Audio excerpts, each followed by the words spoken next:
Depois de fazer uma síntese sobre Cristo e louvar a Deus por seu plano de salvação em Jesus, Paulo, em Efésios, o capítulo 1, do versículo 15 ao 23, assegura a seus irmãos e suas irmãs em Éfeso que ele está orando para que eles continuem a experimentar a salvação por meio do ministério do Espírito Santo na vida deles.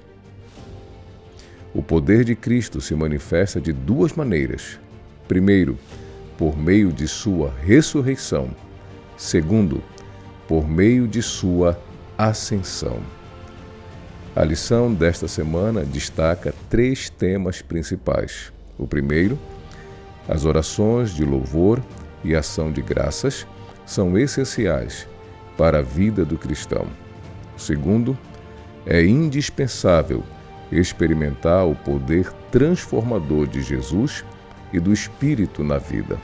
Terceiro, como verdadeiros cristãos, conhecendo e experimentando o poder de Cristo, podemos viver livremente nele, sem temer os poderes rebeldes deste mundo.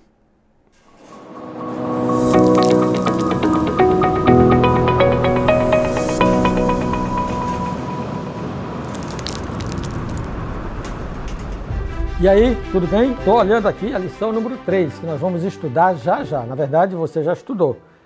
Caneta na mão, Bíblia, são referências importantes para que você anote na lição as coisas importantes. E a lição dessa semana fala do poder de Jesus exaltado.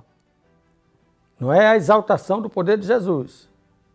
É o poder de Jesus exaltado. É até importante você entender esse título para não confundir o significado, tá bom? Seja bem-vindo, eu quero convidar você a cada semana, participar conosco aqui no canal, deixando o seu like, deixando a sua contribuição, a sua fala. Obrigado a quem já tem participado conosco. E eu convido também você a participar do nosso canal no Telegram, ou Telegram, conforme a pronúncia de cada um nos seus ouvidos, tá bom? O importante é você participar. Efésios 1, 19 e 20, ele é o verso para memorizar, está aí na tela, dê uma olhada. E é a continuidade de um texto. Eu sugiro até que depois você, com a sua Bíblia aberta, Efésios 1, você pegue toda a perícope, tá? Que começa no versículo 15. É Paulo orando pelos crentes. E termina no versículo 23. Só que o verso para memorizar trata só de os versos 19 e 20. E qual é a suprema grandeza de seu poder sobre nós, os que cremos, segundo a eficácia da força do seu poder. Ele exerceu esse poder em Cristo, ressuscitando-o dentre os mortos e fazendo-o sentar à sua direita nas regiões celestiais. O que é que eu destaquei? Claro que você é livre para destacar qualquer ponto na lição e no estudo da Bíblia. O que eu destaquei foi a grandeza do seu poder sobre nós. Nós quem? Vamos lá, dê uma olhada na tela aí, responda. Nós quem? Muito bem, os que cremos. Então veja, essa promessa não é para todos. Essa grandeza do poder sobre nós, esse nós são os que cremos. E ele exerceu esse poder em Cristo. Isso aqui é muito forte. O poder que Jesus quer colocar, essa grandeza do poder de Jesus, ele quer colocar sobre nós. E é o mesmo poder, preste atenção, é o mesmo poder que ele exerceu para ressuscitar Cristo dentre os mortos. Você já tinha pensado seriamente nessa questão? Então, discuta isso com a sua unidade, porque esse verso para memorizar, ele é muito importante ser compreendido e também discutido na unidade. Vamos ao nosso esboço.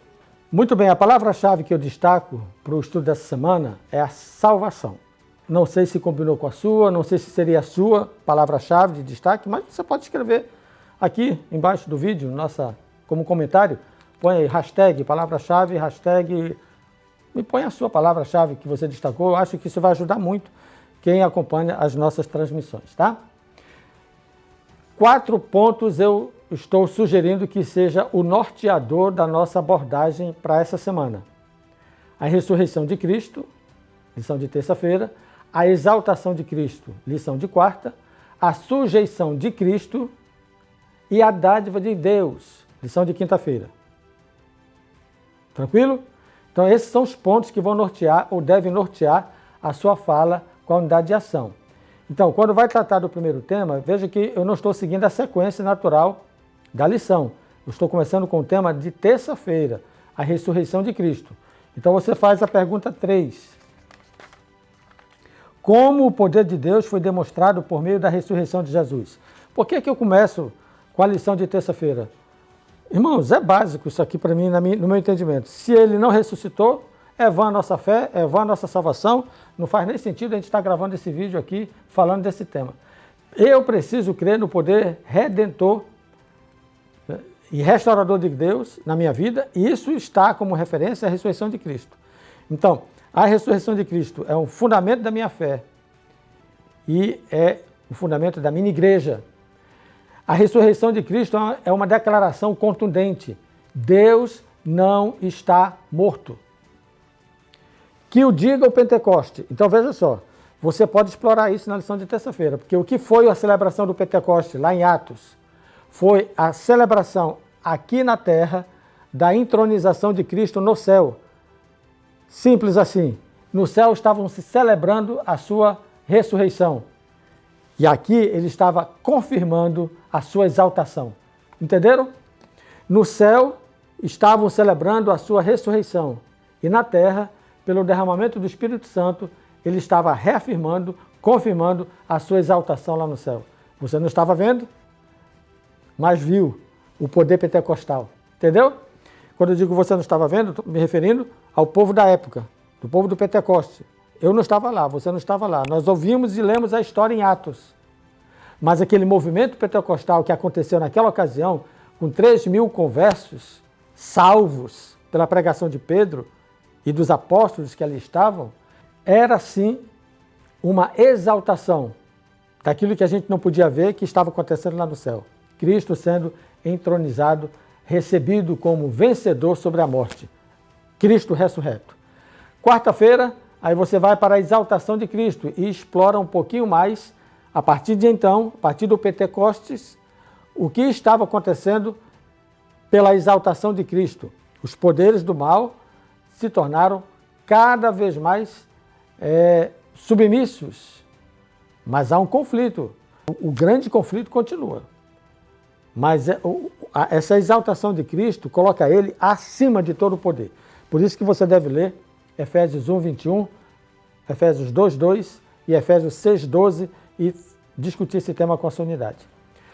Depois, o terceiro ponto, a sujeição a Cristo. Quando se fala de sujeição a Cristo, isso aqui é importante, Deus deu à igreja para que ela o exaltasse.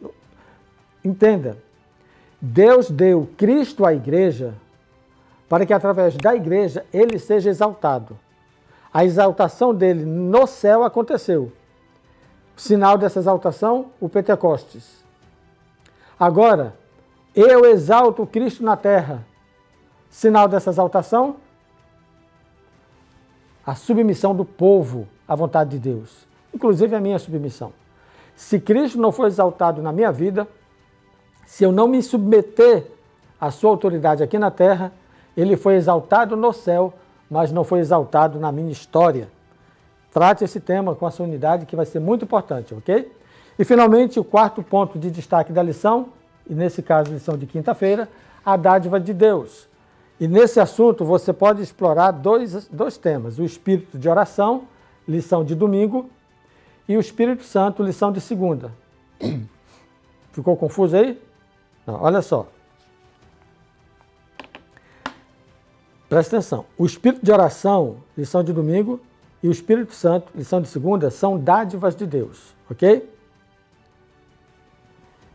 E você fecha, portanto, vamos revisar, a ressurreição de Cristo, terça-feira, a exaltação de Cristo, quarta-feira, a sujeição de Cristo, quinta-feira, perdão, não é na parte da dádiva, põe esse quinta-feira em cima, a sujeição de Cristo, quinta-feira, e aí vem a dádiva de Deus. Essa dádiva de Deus, ela está então ligada às lições de domingo e segunda-feira, o Espírito de oração e o Espírito Santo derramado sobre a igreja e sobre você. Eu sugiro que para cada um desses tópicos você leia o verso que está associado a eles. E no final, a pergunta número 2 de segunda-feira. Ela é importante para você fechar o tema da lição. Pergunta número 2. Paulo orou para que o Espírito Santo desse aos crentes compreensão especial a respeito de quais temas? Ok? É bom você revisar isso com a sua unidade. Amigos, obrigado por ter acompanhado até aqui. Eu vou finalizar com 3 pontos essenciais que são chaves para nós compreendermos a lição dessa semana. Primeiro, as orações de louvor e ações de graça são essenciais para a vida do cristão. Segundo, é indispensável experimentar o poder transformador de Jesus e do Espírito na vida. E terceiro, como verdadeiros cristãos, conhecendo e experimentando o poder de Cristo, podemos viver livremente nele, sem temer os poderes rebeldes do mundo, porque sobre esses poderes Cristo já foi exaltado. Receba Cristo na sua vida hoje e seja também um vencedor. Que Deus te abençoe e até a próxima semana.